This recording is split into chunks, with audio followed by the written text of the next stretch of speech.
Hello everyone, welcome back to Future Vision PGTRB English. So நம்ம previous வீடியோவில் SLA second language acquisition அப்படின்ற டாப்பிக்கில் அதுக்கு கீழே இருக்கக்கூடிய சப் டாபிக்ஸை பார்த்துட்டு வந்தாங்க. இப்போ அடுத்து நம்ம பார்க்க போகிறது அதில் cross culture communication and language use. So foreign language அப்படின்னு எடுத்துக்கிட்டாலே கிராஸ் கல்ச்சர் தான்.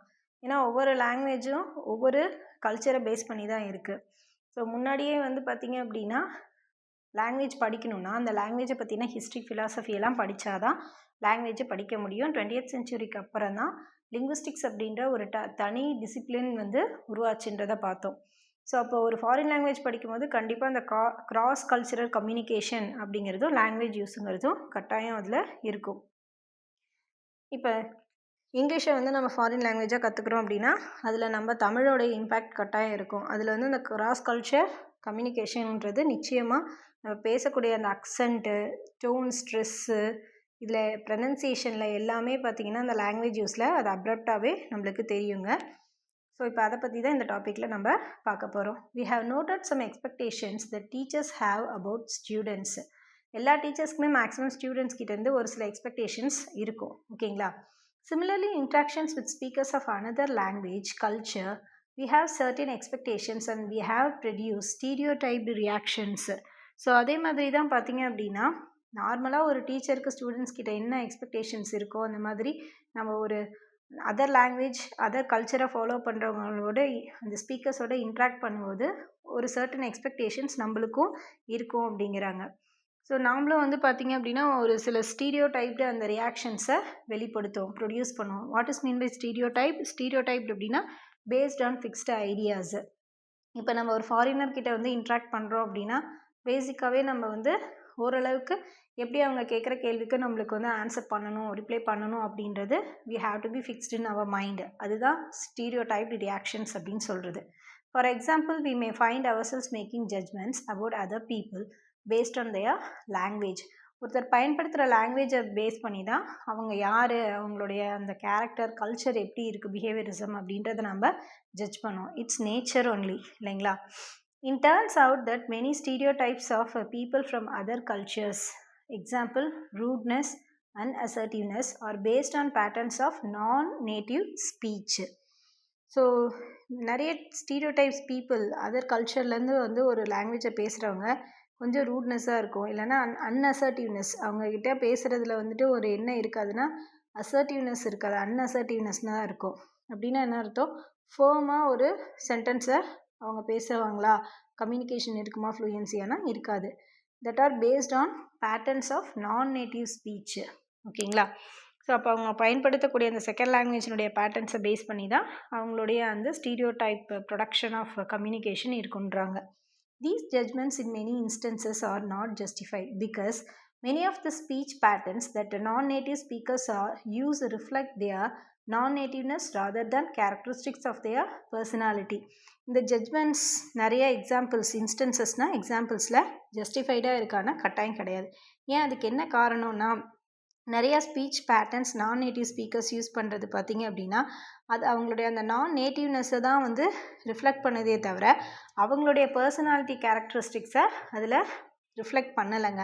யாரும் அவங்களுடைய தனிப்பட்ட பர்சனாலிட்டியை, அவங்களுக்கு இருக்க குணாதிசயங்களை அவங்களுடைய அந்த லாங்குவேஜில் என்ன பண்ணலை, ரிஃப்ளெக்ட் பண்ணலை. அதுக்கு பதிலாக எது ரிஃப்ளெக்ட் ஆகுதுன்னா அந்த நான் நேட்டிவ்னஸ். அவங்க அந்த லாங்குவேஜுக்கு புதுசாக தான் அவங்க பேசுகிறாங்க, அவங்க நேட்டிவ் ஸ்பீக்கர்ஸ் கிடையாது அப்படின்ற பாயிண்ட் ஆஃப் வியூவில் தான் அதை நம்ம எடுத்துக்க முடியும், ஓகேங்களா? அதனால் அது ஜஸ்டிஃபைடு கிடையாது. நிறைய எக்ஸாம்பிள்ஸ் நம்ம ஒருத்தர் பேசுகிறத வச்சு அவங்கள ஜட்ஜ் பண்ணுறது கரெக்ட் இல்லை, தப்பு, ஓகேங்களா? As an example, consider the following exchange between a teacher and a former student. அந்த ஸ்டூடெண்ட் பார்த்திங்கன்னா ஒரு நான் நேட்டிவ் ஸ்பீக்கர் அல்லது நேட்டிவ் ஸ்பீக்கராக கூட இருக்கலாம். ரெண்டுக்கும் நடுவில் ஒரு கான்வர்சேஷனை எக்ஸாம்பிளாக கொடுத்துருக்காங்க. From Goldsmith. I have a favor to ask you. Sure, what can I do for you? You need to write a recommendation for me.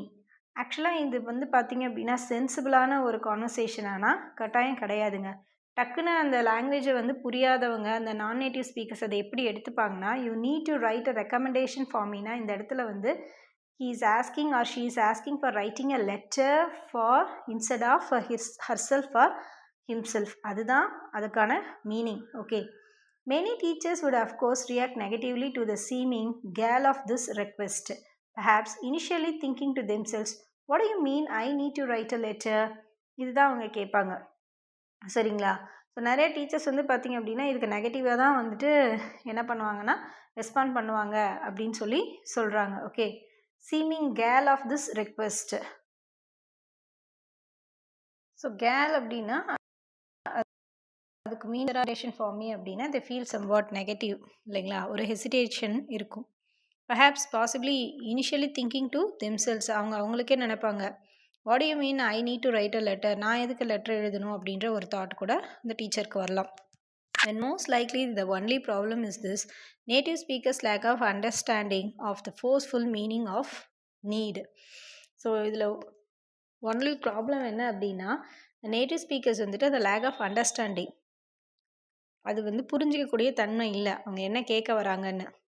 அதுக்கு பதிலாக they are understanding some other thing, forceful meaning of need, என்ன தேவையோ அதுக்கு தகுந்த மாதிரி அந்த நீடுக்கு தகுந்த மாதிரி அந்த மீனிங்கை வந்து அவங்க என்ன பண்ணிக்கிறாங்க அப்படின்னா அவங்களுக்குள்ளேயே வந்துட்டு அசியூம் பண்ணிக்கிறாங்க. செகண்ட் எக்ஸாம்பிள் பார்த்தீங்கன்னா it is accord in life of one of the authors, ஒரு ஆத்தருடைய லைஃப்பில் நடந்த ஒரு எக்ஸாம்பிளாக சொல்கிறாங்க. ஒரு international student whom the professor did not know emailed to ask the professor for an appointment, stating that she was interested in the discipline of SLA. The professor wrote back with a suggestion of a time that they will finally agreed on. The student arrived at the appointment time and said, "You wanted to see me?" ஒரு international student அவரோட professor வந்துட்டு பார்த்தீங்க அப்படின்னா did not know email to ask the professor for an appointment. அந்த பொண்ணு வந்து அந்த professor கிட்ட ஒரு அப்பாயின்மெண்ட் வந்து அனுப்பியிருக்கா, அது எப்படி அனுப்புனான்றது தெரியல அந்த ப்ரொஃபஸருக்கு. ஸோ அவள் என்ன சொல்லியிருக்கா அப்படின்னா she was interested in the discipline of SLA அப்படின்னு ஸ்டேட் பண்ணியிருக்கா, அதாவது மெயில் பண்ணியிருக்கா. இந்த ப்ரொஃபஸர் அதுக்கு என்னென்ன அனுப்பியிருக்காருன்னா suggestion of time that they will finally agreed on. So இந்த டைமுக்கு மீட் பண்ணலாம் அப்படின்ற மாதிரி. அந்த ஸ்டூடெண்ட் கரெக்டாக அந்த டைமுக்கு, அந்த அப்பாயிண்டட் டைமுக்கு வந்து என்ன சொல்கிறான்னா, you wanted to see me, நீங்கள் என்னை பார்க்க விரும்புகிறீங்களா அப்படின்னு சொல்லி கேட்டா. Many would of course also react negatively to the seeming strangeness of the introduction, probably initially thinking, what do you mean I wanted to see you? It's you who wanted to see me. So understanding second language acquisition, and in this case how non-native speakers use language, allows us to separate issues of cross-culture communication from issues of stereotyped behavior or personal idiosyncrasies. Okay, so இப்போ பார்த்தீங்க அப்படின்னா அந்த பொண்ணு வந்து ஆக்சுவலாக SLA அடிக்கணும் அப்படின்னு ஒரு அப்பாயின்மெண்ட் அந்த ப்ரொஃபஸர் கிட்ட கேட்டிருக்கா, அதுதான் அவளுடைய மெயின் கான்செப்ட். ஆனால் அவர் என்ன புரிஞ்சிருக்காருன்னா அந்த பொண்ணு அவரை பார்க்கறதுக்காக அப்பாயின்மெண்ட் கேட்டிருக்கா அப்படின்னு சொல்லிட்டு பார்க்கவா அப்படின்ற மாதிரி சொல்லியிருக்காருங்க. ஸோ இப்போ இதுலேருந்து என்ன தெரியுதுன்னா அந்த செகண்ட் லாங்குவேஜ் அக்விசேஷன் அப்படிங்கிறது அந்த அண்டர்ஸ்டாண்டிங். இந்த கேஸில் அந்த நான் நேட்டிவ் ஸ்பீக்கர்ஸ் வந்து அந்த லாங்குவேஜை யூஸ் பண்ணும்போது அவங்க வந்து they allows us to separate issues of cross culture communication. அவங்க வந்து அந்த கிராஸ் கல்ச்சர் கம்யூனிகேஷன் வந்து செப்பரேட் பண்ண நினைக்கிறாங்க, அலோவ் பண்ணணும், புரிஞ்சுக்கிறதுக்கு முயற்சி பண்ணணும். நம்ம நேட்டிவ் லாங்குவேஜில் எடுத்துக்கிற மாதிரியே விஷயத்த எடுத்துக்கக்கூடாது.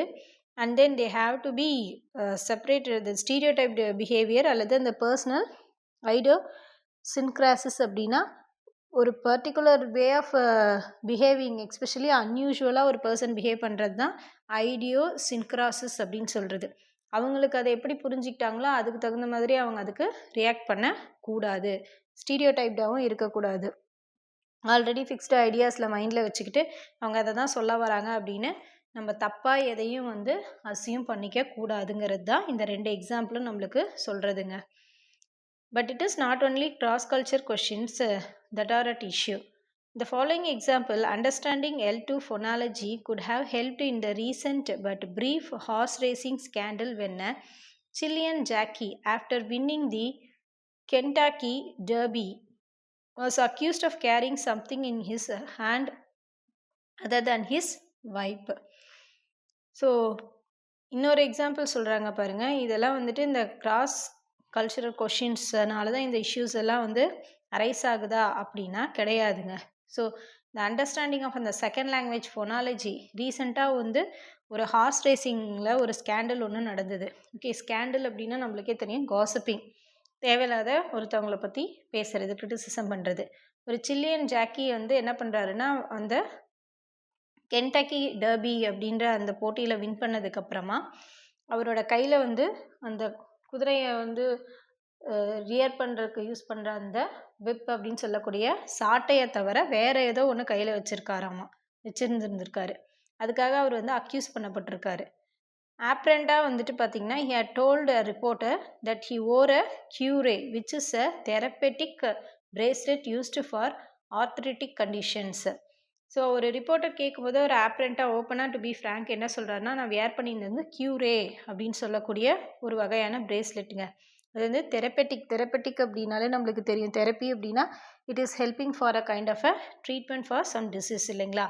ஸோ ஆர்த்ரெட்டிக் அப்படின்னா நம்ம உடம்புல வந்து பார்த்திங்கன்னா பாடியில் ஏதாவது ஒரு பார்ட்டில் ஜாயிண்டில் எக்ஸ்பெஷலி வந்து ஸ்வெல்லிங் இருக்கிறது, பெயின்ஃபுல்லாக இருக்கிறது, அதுக்கு இந்த கியூரே அப்படின்னு சொல்லக்கூடிய பிரேஸ்லெட்டை வியர் பண்ணிக்கும் போது அந்த ஸ்வெல்லிங் கண்ட்ரோல் ஆகி பெயினும் கண்ட்ரோல் ஆகும், இந்த ஜாயிண்ட் பெயின். அதுக்காக பயன்படுத்தக்கூடிய ஒரு வகையான பிரேஸ்லெட்டு, அதை தான் நான் வந்து போட்டிருந்தேன் அப்படின்னு அவர் சொல்லியிருக்காரு. What had been understood was a Q ring, which apparently the reporter had never heard of, probably because it doesn't exist. So பார்த்தீங்கன்னா, அவன் அந்த சொன்ன கியூரேவை வந்து அந்த ரிப்போர்ட்டர் எப்படி புரிஞ்சுக்கிட்டாரு பாருங்க, கியூ ரிங்குன்னு புரிஞ்சுக்கிட்டாரு. ஆப்ரண்ட்டாக வந்து பார்த்தீங்க அப்படின்னா அந்த ரிப்போர்ட்டர் வந்துட்டு அதை பற்றி இது வரைக்கும் முன்னாடி என்ன பண்ணதில்லை, கேள்விப்பட்டதே கிடையாது. Probably because it does not exist. இதுக்கு முன்னாடி அந்த கியூரே அப்படின்ற மாதிரி ஒரு விஷயத்த அவங்க கேட்டதும் கிடையாது, அது இருந்ததும் கிடையாது. So despite the fact that he did not know what it was, the reporter assumed to be something illegal. உடனே அந்த ரிப்போர்ட்டர் என்ன நினச்சிக்கிட்டான், அவங்க வந்து ஏதோ வந்துட்டு அந்த பிளேயர்ஸ் வந்து அவங்கள இன்டியூஸ் பண்ணுற மாதிரி யூஸ் பண்ணக்கூடிய சம்திங் ஏதோ ரிங், அது என்னன்னே தெரியல, தெரியாமலே அவங்களா ஒரு அசம்ஷனுக்கு வந்துட்டு சம்திங் இல்லீகல் அப்படின்ற முடிவுக்கு வந்துடுறாங்க. Had the reporter minimally recognized the perception of non-native speech often occurs through the filter of our native language phonological system, and that perception is not always accurate, the problem might have been avoided. அந்த reporter வந்து மினிமலாக recognise பண்ணியிருக்கான் அவனோட அந்த perception, அவன் point of வியூவில் ஒரு நான் native ஸ்பீக்கராக often occurs அந்த நேட்டிவ் லாங்குவேஜ் ஃபோனாலஜிக்கல் சிஸ்டமை வந்து ஃபில்டர் பண்ணிட்டு அவங்களுக்கு அவங்களுடைய அந்த நான் நேட்டிவ் லாங்குவேஜில் என்ன புரியுதோ அதை வந்து அவங்க பர்செப்ஷனுக்கு கொண்டு போய்க்கிறது. அந்த பர்செப்ஷன் தான் அக்யூரேட்டானது கிடையாது அப்படின்னு சொல்கிறாங்க. ஓகே, அதுதான் ப்ராப்ளம், மைட் பி அவாய்டட். அந்த ப்ராப்ளத்தை நம்ம என்ன பண்ணணும்னா அவாய்ட் பண்ணணும், கரெக்டான அந்த நேட்டிவ் லாங்குவேஜினுடைய ஃபோனாலஜிக்கல் சிஸ்டமை வந்து ஃபாலோ பண்ணணும் பர்செப்ஷனுக்குன்னு. That coupled with the fact that he had never heard of a curing might have suggested the need to seek greater clarification, and 2-3 days scandal could have been avoided. So பார்த்தீங்க அப்படின்னா that கப்புல்டட் with, அதாவது double மடங்கு ஆகுது அந்த fact, உண்மை ரொம்ப என்ன சொல்கிறதுனா அபரிவிதமான ஒரு உண்மை என்னென்னா, அந்த க்யூரிங்னா அவனுக்கு என்னன்னே தெரியாது, அவன் அதை பற்றி கேள்விப்பட்டதே கிடையாது. ஸோ நிறைய கிளாரிஃபிகேஷனுக்கு அப்புறம் 2-3 நாள் கழித்து அந்த ஸ்கேண்டல் வந்து என்னாச்சு அப்படின்னா அவாய்ட் பண்ணப்பட்டுச்சு. க்யூரிங்னா அந்த கியூரே பிரேஸ்லெட்னா ஒரு தெரப்பிக்காக யூஸ் பண்ணக்கூடியது அப்படின்னு அவங்களுக்கு தெரிஞ்சுக்கிறதுக்கு it will take that much time. அப்போ என்னென்னே புரிதலே இல்லாத ஒரு விஷயத்த நம்ம வந்து நம்மளுடைய பர்செப்ஷனில் கொண்டு போது கட்டாயம் அங்கே என்ன ஆகும்னா ஒரு லேகிங் வரும், ஒரு நெகட்டிவ் இம்பேக்ட் வந்து ஏற்படுத்தும். ஸோ அந்த நெகட்டிவ் இம்பேக்ட் ஏற்படுத்தும் போது அந்த நான் நேட்டிவ் ஸ்பீக்கர்ஸ் வந்துட்டு அதை ப்ராப்பராக புரிஞ்சிக்கல அப்படின்னா எல்லாமே என்னாகும், தப்பாக தான் போகும். ஒரு விஷயத்த நம்ம தப்பாக அண்டர்ஸ்டாண்ட் பண்ணிக்கிட்டோம்னா அதை தப்பாக தான் நம்ம என்ன பண்ணுவோம், செயல்படுத்துவோம் இல்லைங்களா. அதே தான் இங்கே. அதை வந்து லைஃப்பில் நம்ம டே டு டே லைஃப்பில் இருக்க ஓரியன்டான எக்ஸாம்பிள்ஸை சொல்லி ஒரு செகண்ட் லாங்குவேஜ் அக்யூசேஷன்னா எப்படி அந்த லாங்குவேஜில் வந்து மாறுபட்டு அதோட கிராஸ் கல்ச்சர் கம்யூனிகேஷனில் நம்ம மிஸ் அண்டர்ஸ்டாண்டிங் பண்ணிக்கிறோங்கிறதாங்க இந்த டாப்பிக்கில் மெயினாக நம்ம பார்த்த விஷயம். ஓகேங்களா. அடுத்தது language policy and language planning. Many issues of language policy are dependent on a knowledge of how second languages are learned. நிறைய லாங்குவேஜ் பாலிசி எதை சார்ந்து இருக்குன்னா எப்படி செகண்ட் லாங்குவேஜை லேர்ன் பண்ணுறோம். For example, issues surrounding bilingualism such as English only movement in the United States are many different types of bilingual education including immersion programs. Can only be debated about realities and constraints of learning a second language. For example அடுத்து இன்னொரு issues சொல்கிறாங்கங்க surrounding பைலிங்குவலிசம். நம்மளை சுற்றி பார்த்தீங்க அப்படின்னா பைலிங்குவலிசம் அப்படிங்கிறது எல்லா இடத்துலையுமே இருக்குது. Such as English only movement in the United States. So United ஸ்டேட்ஸில் வந்து இங்கிலீஷ் ஒன்லி மூமெண்ட்ன்ற ஒரு மூமெண்ட் இருக்குது. அல்லது different types of bilingual education including immersion programmes. அதில் வந்து ரொம்ப மூழ்கி இன்வால்மெண்ட்டோட செய்யக்கூடிய ப்ரோக்ராம்ஸ் எல்லாம் இருக்குது பைலிங்குவல் எஜுகேஷனில். Can be only debated. நம்ம எப்போ அதை வந்து வாக்குவாதம் பண்ணுறோன்னா if one is properly informed about the realities and constraints of learning a second language. அதில் ஒருத்தர் வந்து ப்ராப்பராக அதில் இருக்கக்கூடிய ரியாலிட்டிஸையும் அதில் இருக்கக்கூடிய லிமிட்ஸையும் அந்த செகண்ட் லாங்குவேஜ் லேர்னிங்கில் இருக்கிறத சொன்னால் நாம் என்ன பண்ணலாம், இந்த பைலிங்குவலிசம் அப்படின்னு சொல்லக்கூடிய அந்த இஷ்யூவை பற்றி டிபேட் பண்ணலாம். இதுதான் இதில் இருக்கக்கூடிய ரியாலிட்டி, இதுதான் இதில் இருக்கக்கூடிய லிமிட்டேஷன்ஸ் அப்படின்னு சொல்லிட்டு சொன்னால் மட்டும்தான் அது பாசிபிள் அப்படின்றாங்க. ஓகேங்களா. அடுத்து national language programs often involve decision making that is depend on A. Information about second language learning. B. The kinds of instruction that can be brought to bear on issues of acquisition and the realities and expectations one can have of such programs. National language programs அப்படின்னா அதில் என்னென்ன involve ஆகிருக்கு அப்படின்னு பார்த்தீங்கன்னா decision making that is independent. அந்த decision மேக்கிங்கிறது இண்டிபெண்ட்டான ஒன்று. அது எதை சார்ந்து இருக்குது இந்த டெசிஷன் மேக்கிங்னா ஃபஸ்ட்டு வந்து information about second language learning, அதை பற்றின அந்த தகவல்கள். அதுக்கப்புறம் கைண்ட்ஸ் ஆஃப் இன்ஸ்ட்ரக்ஷன், எப்படி வந்து வி ஹாவ் டு ப்ராட் பேர் ஆன் இஷ்யூஸ் ஆஃப் அக்குசேஷன். அந்த லாங்குவேஜ் லேர்னிங் வந்து லேர்ன் பண்ணும்போது அதில் என்ன மாதிரியான இஷ்யூஸ் எல்லாம் வருது, அதை எப்படி பேர் பண்ணுறது அப்படின்றதுக்கான இன்ஸ்ட்ரக்ஷன்ஸ் கொடுக்கறது. தென் ரியாலிட்டிஸ் எக்ஸ்பெக்டேஷன்ஸ், ஒருத்தர் one can have such programs. அந்த மாதிரி ப்ரோக்ராம்ஸ் இருக்கும்போது அதில் எந்த அளவுக்கு ரியாலிட்டியோட எக்ஸ்பெக்டேஷன்ஸோட அந்த அக்குசேஷன் ப்ரோக்ராமை அவங்க பண்ணுறாங்க ஃபுல் ஃப்ளெஜ்டாக லேர்னிங் ப்ராசஸை அப்படின்றது தான் அந்த நேஷ்னல் லாங்குவேஜ் ப்ரோக்ராம்ஸினுடைய அந்த டெசிஷன் மேக்கிங்கில் தனிப்பட்ட முறையில் இன்வால்வ் ஆகியிருக்க விஷயங்கள். இதை சார்ந்து நம்ம வந்து அந்த லாங்குவேஜ் லேர்னிங் ப்ரோக்ராம்ஸில் ஒரு முடிவுக்கு வரலான்றாங்க. All too often these issues are debated without a clear understanding of the object of debate, that is the nature of how second languages are learned. இதெல்லாம் இருக்கும்போது ஆஃபன் நிறைய இஷ்யூஸ் இதை பற்றின டிபேட், ஒரு clear அண்டர்ஸ்டாண்டிங்கே இல்லாத அந்த டிபேட்டோட ஆப்ஜெக்டில் நேச்சர் ஆஃப் அந்த second language learning என்ன தான், எப்படி தான் அதை வந்து கற்றுக்கிறது அப்படின்ட்டா மறுபடியும் என்ன ஆகுதுங்க, கொஷின் வந்து அரைஸ் ஆகுது. இன்சம், அதாவது கடைசியாக ஒரு முடிக்கு வராங்க. Second language acquisition is a complex field whose focus is the attempt to understand the processes underlying the learning of a second language. So second language அப்படிங்கிறது பார்த்திங்கன்னா ஒரு காம்ப்ளெக்ஸ் ஃபீல்டு. அதோட ஃபோக்கஸ் வந்து பார்த்திங்க அப்படின்னா it is attempt to understand the processes underlying the learning of a second language. அந்த லாங்குவேஜை learn பண்ணிக்கிறதுக்கு நம்ம வந்து என்ன மாதிரியான ப்ராசஸை நம்ம வந்துட்டு கையாளுறோம் அப்படிங்கிறத ஃபஸ்ட்டு நம்ம புரிஞ்சிக்கணும். அதில் வந்து நம்ம வந்து ஃபோக்கஸ் பண்ணணும் அப்படிங்கிறாங்க. புரியுதுங்களா. It is important to reemphasise that the study of second language acquisition is separate from the study of a language pedagogy. Although this does not imply that there are not implications that can be drawn from second language acquisitions to the related discipline of language teaching.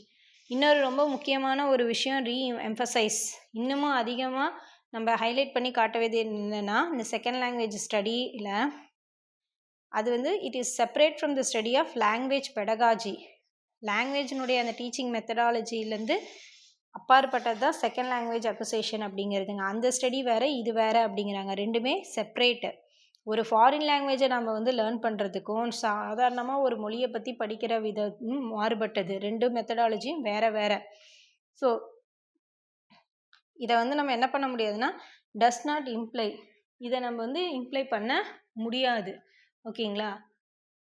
So that are not implications. இந்த second language அக்குசேஷன்லேருந்து கொண்டு வந்த எதையும் வந்து நம்ம வந்து language teaching ரிலேட்டடாக அந்த டிசிப்ளினுக்கு இருக்கக்கூடியதை எதையும் நம்ம இம்ப்ளிமெண்ட் பண்ண முடியாது. இது வேறு அது வேறு. லாங்குவேஜ் டீச்சிங் டிசிப்ளின் அப்படிங்கிறது வேறு, செகண்ட் லாங்குவேஜ் அக்குசேஷன் அப்படிங்கிறது வேறு. ரெண்டுக்கும் நடுவில் இருக்கக்கூடிய அந்த வித்தியாசங்கள் நிறையா இருக்குது. அதனால் இதில் நம்ம இம்ப்ளிமெண்ட் பண்ணக்கூடிய விஷயங்களை அதில் இம்ப்ளிகபிள் பண்ண முடியாது, அப்ளை பண்ண முடியாது. It is not applicable. ஓகேங்களா? Many disciplines quite clearly find themselves as part of humanities.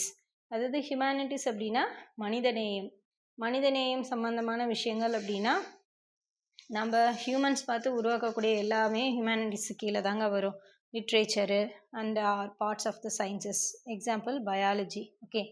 Second language acquisition, because of its complexity, its reliance on and import for other disciplines is not placed so easily.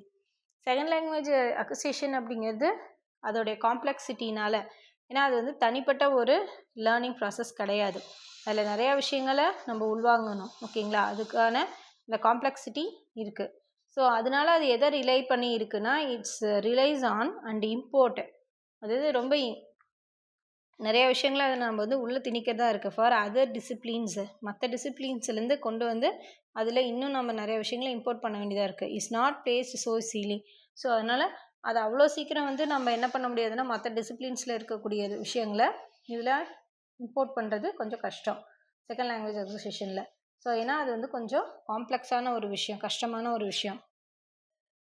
SLA is a part of humanities in the sense that it is part of the branch of learning as philosophy, arts or languages that investigate or investigates human constructs and concerns as opposed to natural processes as in physics or chemistry, and social relations as in anthropology or economics from Merriam-Webster Online Dictionary. Although clearly there are areas of the field that do consider social relations as an integral part of learning. SLA அப்படிங்கிறது it's a part of humanities. Humanities அப்படின்னா மனிதநேயத்தை சார்ந்தது, மனிதனுக்கு தேவையான விஷயங்களை சார்ந்தது. ஒரு சென்ஸில் எடுத்துக்கிட்டோன்னா it is the part of branch of learning. அது வந்து லேர்னிங்கில் ஒரு பிரான்ச்சு. எப்படி நம்ம ஃபிலாசபி, ஆர்ட்ஸு, லாங்குவேஜஸ்லாம் படிக்கிறோமோ அந்த மாதிரி it is a branch of learning. அது எதை இன்வெஸ்டிகேட் பண்ணுதுன்னா ஹியூமன் கன்ஸ்ட்ரக்ட்ஸு, ஹியூமன் உருவாக்கக்கூடிய விஷயங்கள், அது மாதிரி அவங்களுக்கு அக்கறை காட்டுற நிறைய விஷயங்கள் as oppose to natural processes, அதாவது ஃபிசிக்ஸ் கெமிஸ்ட்ரிக்கு அப்போஸாக இருக்கிறது. புரியுதுங்களா? அதே மாதிரி சோஷியல் ரிலேஷன்ஸு, ஆந்த்ரோபாலஜி, எக்கனாமிக்ஸில் இருக்க மாதிரி இது எல்லாமே கிளியராக இருந்தாலும் நிறைய ஏரியாஸ் ஆஃப் ஃபீல்டில் வந்து இதெல்லாம் கன்சிடர் பண்ணுறது கிடையாது. பாருங்க, clearly there are areas of the field that do consider social relations as an integral part of learning. So இதுலேருந்து நம்மளுக்கு என்ன தெரியுது அப்படின்னா, அந்த சோஷியல் ரிலேஷன்ஸ் அப்படிங்கிறது இஸ் அன் இன்டெக்ரல் பார்ட்.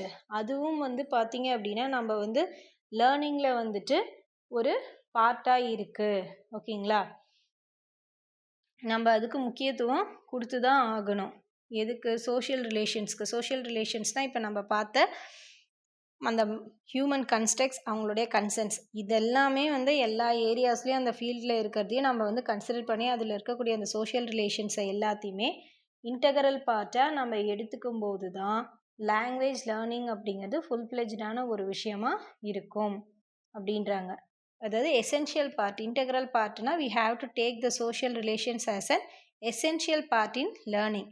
ஒரு லாங்குவேஜை நம்ம வந்து தனிப்பட்ட முறையில் படிக்க முடியாதுங்க. அதில் வந்து சமூக ரீதியான அதுக்கு தொடர்பான எல்லா விஷயமும் சேர்ந்தாதான் இந்த லேர்னிங் ப்ராசஸை நம்ம செய்ய முடியும் அப்படிங்கிறது தான் இதோட மெயின் கான்செப்ட். ஓகேங்களா?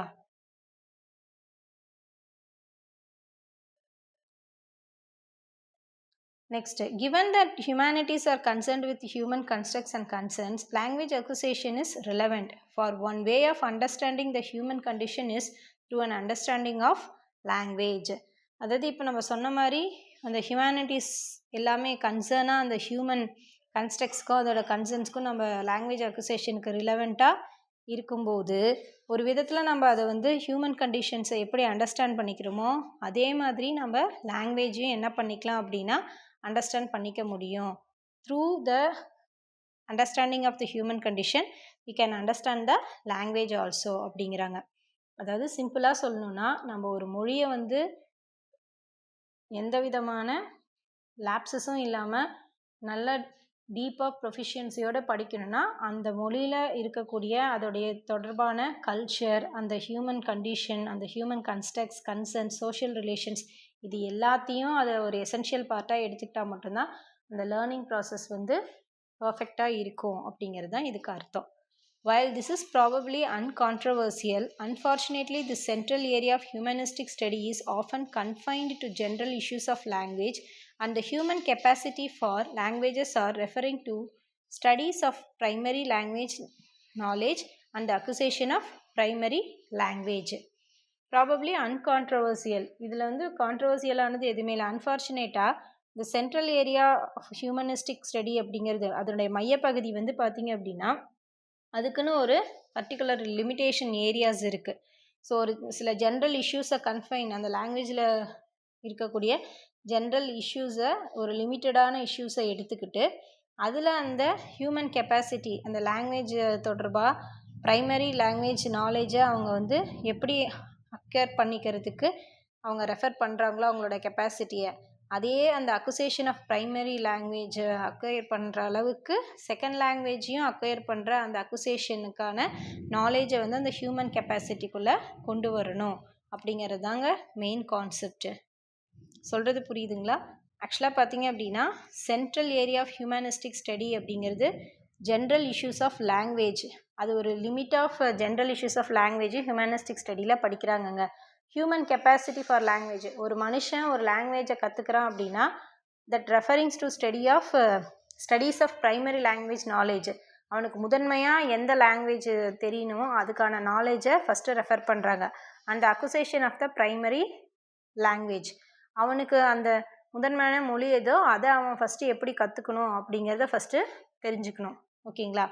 But this book assumes that we cannot adequately examine the nature of language knowledge if we confine ourselves to only a small portion of world's population that is monolingually native speakers.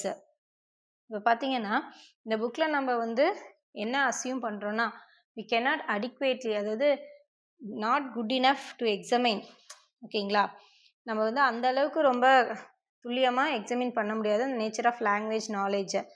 நம்ம வந்து ஒரு கன்ஃபைன்மெண்ட்குள்ளார, ஒரு லிமிட்டேஷன்ஸ்குள்ளார நாம் என்ன பண்ணுறோம், ஒரு small portion of அந்த world's பாப்புலேஷனை தான் வச்சு பார்க்குறோம், பேசுகிறோம்.